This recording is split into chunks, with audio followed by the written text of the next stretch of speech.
Thank you for the price you paid, bearing all my sin and shame. In love you came and gave amazing grace. Thank you for this love, Lord. Thank you for the nail-pierced hand. Wash me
hayaan mong mapuno ng pagpuri at pagsamba ang lugar na ito, aming Panginoong Yesus.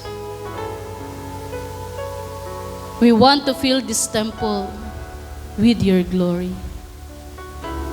We want to fill this temple with adoration unto you. Maraming salamat sa malakas na pagkilos ng iyong presensya. Maraming salamat, O aming Panginoong Yesus, na mayroon kaming pagkakataon upang purihin at sambahin ka. Na narito kami sama-sama, dinadakila ang iyong pangalan. Kaya sa umagang ito, tanggapin mo ang aming pagpuri at pagsamba sa iyo. Ang aming mga katawan bilang isang haing buhay, banal, ganap, kaaya-aya, siya naming katampatang pagsamba para sa iyo. Anoint us, O Lord, and we promise you, we give you all the glory, all the honor, and all the praise. In Jesus' mighty name, amen. Purihin natin ang Panginoon. Oh, hallelujah! Praise Jesus.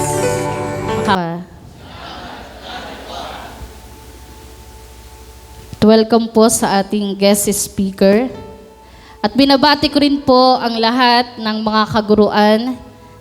Happy Teacher's Day po sa bawat isa. At ngayong umaga pong ito, ating pagsasalu-saluhan ang susi na kung saan alam ko lagi na ninyong naririnig. Ito hindi na bago sa inyong pandinig. Sabihin nga po nating lahat, Jesus lives at my house. Kung paano ang Panginoong Yesus ay naninirahan. Hindi sa natural na ating mga tahanan, kundi sa ating kaloob-looban.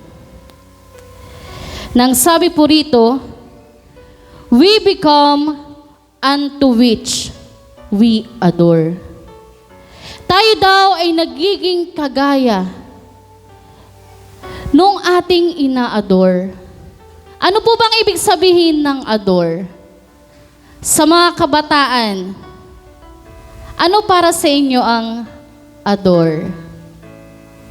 A-D-O-R-E. Lucky. Para sa'yo, anong ibig sabihin ng adore? Sige, mag-mic po kayo. Tayo mag-aaral ng salita ng Diyos. Para pong iniibig. Yes, iniibig. Ano pa? Mika. Ano sa tingin nyo? Ano kayang ibig sabihin ng adore? Bakit natin kailangang punuin ng adoration ang lugar na ito? Cheese.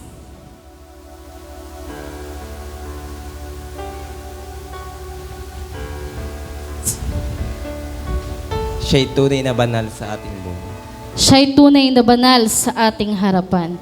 Gaya nga po ng sinabi ko kanina, we become unto which we adore.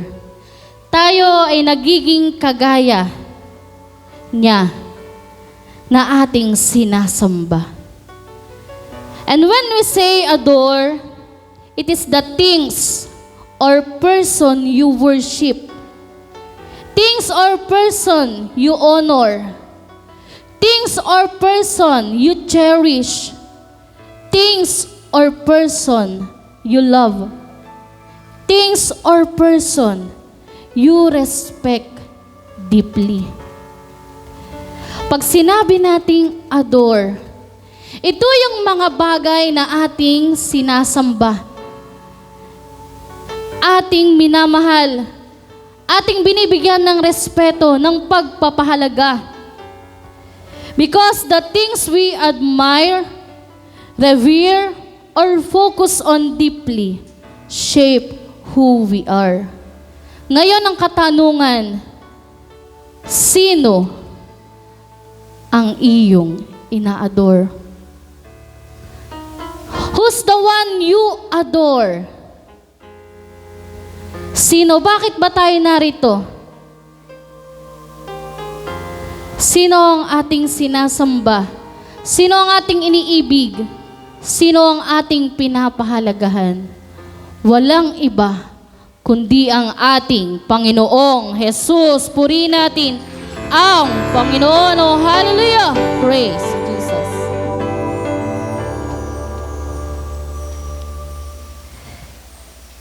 Nang sabi po rito, kung ating babasahin ng Daily Guide to Miracle, na kung saan, ang sabi nga ng lalaking lingkod ng Panginoon na si Reverend Oral Roberts, sa kanilang tahanan, kada 5 a.m., tuwing madaling araw, nagigising siya.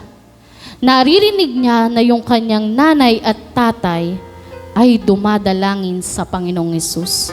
Naririnig niya kinakausap nila ang Panginoong Hesus as if Jesus is in their house.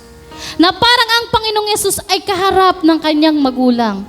Na parang ang Panginoong Hesus ay miyembro, parte ng kanilang sambahayan. Ganito niya nakita ang pag-ibig, ang pagpapahalaga ng kanyang mga magulang sa Diyos na ito na ating pinaglilingkuran. Kaya naman, ng mga panahon na siya ay naroon sa banig ng sakit at karamdaman, halos hindi siya makagulapay. Narito nakilala niya ang Panginoong Hesus bilang kanyang manggagamot. Dahil sa araw-araw na pakikipagniig ng kanyang mga magulang sa Panginoong Hesus, parang tingin niya ang Panginoon ay naninirahan, lumilibot sa kanilang tahanan. Na kung saan, sabi po rito, whether it is a person or belief system, when we invest emotional or mental energy into something, we gradually align our behaviors, mindset, and character with it. Pag tayo ay nag-invest ng ating buhay sa Panginoon, ipinaglingkod natin ang ating mga buhay.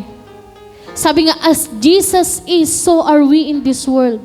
Kung paano ang Panginoong Hesus ay namuhay, sa sanlibutan ito, magiging ganun tayo. Yung ating mga behavior, yung ating mindset, yung ating character, magiging aligned with the character of Christ. In essence, what we admire or worship has a profound impact on our personal development and identity. Kaya doon natin nakikilala ang ating mga sarili na meron tayong banal na pagkakakilanlan sa Panginoon. Dahil kung ano ang iyong pinaniniwalaan, kung ano ang iyong sinasampalatayanan, ito ang mangyayari sa iyo. Itong iyong lalakaran. Kung ikaw ay sumasampalataya na ikaw ay magaling, ikaw ay lalakad ng magaling. Kung ikaw ay sumasampalataya na ikaw ay pinagpala ng Panginoon, ikaw ay lalakad na pinagpala. Kung ano yung character ni Christ, ito yung nabibuild sa ating mga sarili. Kaya masasabi natin, Jesus lives at my house. Hindi sa natural. Because the things or person we choose to adore will determine what and who we become and finally are. Kung sino yung pinili mo sa iyong buhay, na siyang iyong sambahin, siyang iyong mahalin, siyang iyong pahalagahan, ito yung magde-determine what you will become. Anong patutunguhan ng iyong buhay? Kaya nga lagi nating narinig ang turo ng Brother Pete. Sabi niya, I am a spirit with a soul living in a body.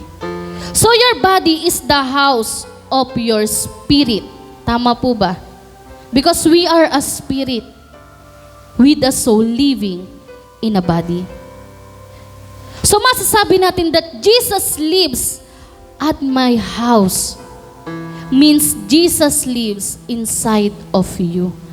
Hindi yung ating natural na tahanan. Kailangan ng ating Panginoong Yesus ay manirahan sa ating mga buhay. Because we are the temple of the Holy Ghost. Dati na ituro ko na po ito. At habang aking uling pinag-aaralan, palalim ng palalim yung kaunawaan.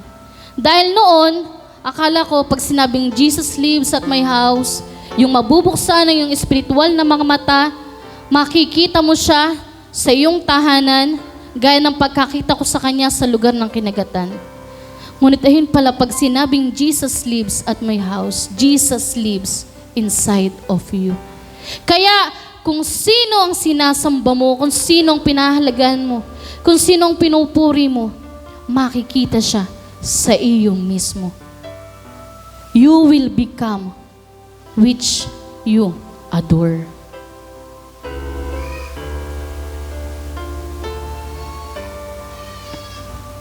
Kaya ang sabi po rito, if Jesus lives in your house, you will let His presence influence everything you say and do. So magkakaroon ng pagbabago. Hahayaan mo na ang Panginoong Yesus ang magbigay ng impluwensya sa lahat ng iyong gagawin, sa lahat ng iyong sasalitain. Kung ang Panginoong Yesus ay naninirahan sa kaloob-looban mo, you will do the things that gives Him glory. You will glorify God in your body.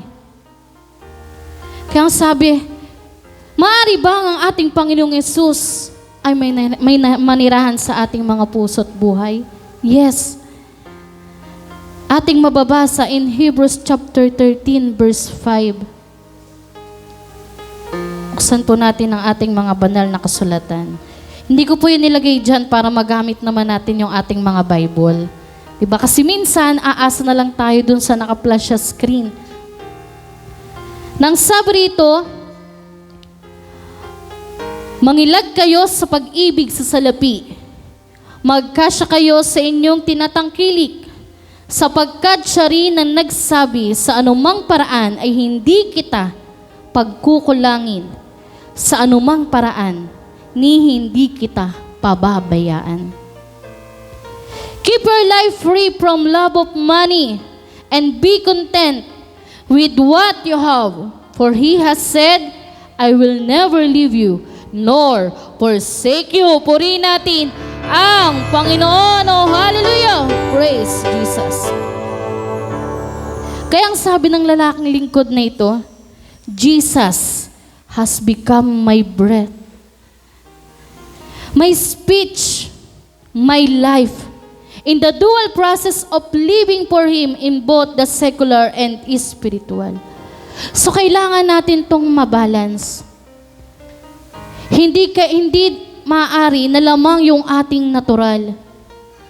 Kailangang balance yung natural and your spiritual. Jesus has to be our breath. He has to be our speech. Ang salita niya ang ating sasalitain sa ating mga buhay. Our thoughts are never far from Him. Yung ating makisipan, hindi dapat ito maging malayo sa kaisipan ng Diyos. Because He is the most real person I know. And I know Him better than I know anyone else. Ito ang sabi ng lalaking lingkod ng Diyos. Kailangan makilala natin ng higit at higit ang Panginoon. Better than anyone else. Dahil siya yung pinakamahalaga sa ating mga buhay. Kung nakilala mo ang Panginoong Yesus as if He is a part of your family, na siya ay kasama mo palagi. Sabi nga, pagka part ng pamilya, kasama sa budget. Dito tayo papasok sa pag-asik sa Panginoon. 'Di ba? Pagkakasama sa iyong sambahayan. Sabi nga, hindi tayo pagkukulangin ng Diyos. Hindi tayo pababayaan ng Diyos. Na gaya ng ating mga anak sa natural, pag mayroon siyang hiningi, ibinibigay natin. Ganon din ang nais ng Diyos sa ating mga buhay. Magasik tayo sa kanyang kaharian. Dahil ang kaharian nito ay ang matabang lupa, ang mabuting lupa, na alam natin pag tayo ay nagasik, tayo ay aani. Sabi nga, kung alam mo sa iyong sarili, Jesus is part of you, Jesus is part of your family, you will put Him first. Uunahin mo siya. Sa lahat ng iyong gagawin, sabi nga, di ba, paggising mo sa umaga, hello God, hello Jesus, hello Holy Spirit, makikipag-communicate ka agad sa Kanya. Dahil ganun yung miyembro ng ating sambahayan, tama? Hindi lilipas ang isang araw na hindi natin kakausapin ang ating sambahayan sa natural. So ganun din ang Panginoong Yesus. As part of your family, as part of you, kailangan mo siyang i-communicate daily. At pag na-cultivate yung iyong relasyon sa Kanya, makikita mo, He is part of you. He lives at you. Hindi sa natural na tahanan, kundi sa kaloob-looban ng bawat isa sa atin. Ganito tayo nais samahan ng Diyos. Ganito niya nais ipakita ang kadakilaan at ang kabutihan niya sa buhay ng bawat isa sa atin. Kaya sa lahat ng ito, sabihin po nating lahat, Jesus lives at my house.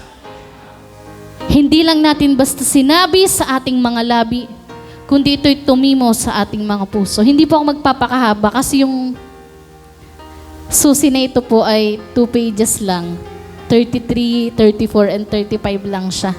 So maiksi lang po. Then, yung Revelation, isama ko po dun sa ating PowerPoint, na nawa po ang susi na ito ay mabuhay sa bawat isa sa atin. Dahil nung pinag-aaralan ko, ganito pala. Hindi pala sa natural na tahanan. Dahil nung una, akala ko sa natural na tahanan. Diba? Maging tayo na mga nagtuturo, everyday, deeper and deeper, nakikilala natin ang kahiwagaan ng salita ng Diyos. Jesus lives at our house, inside of us, because we are a spirit with the soul living in a body. Purihin natin ang Panginoon. Hallelujah!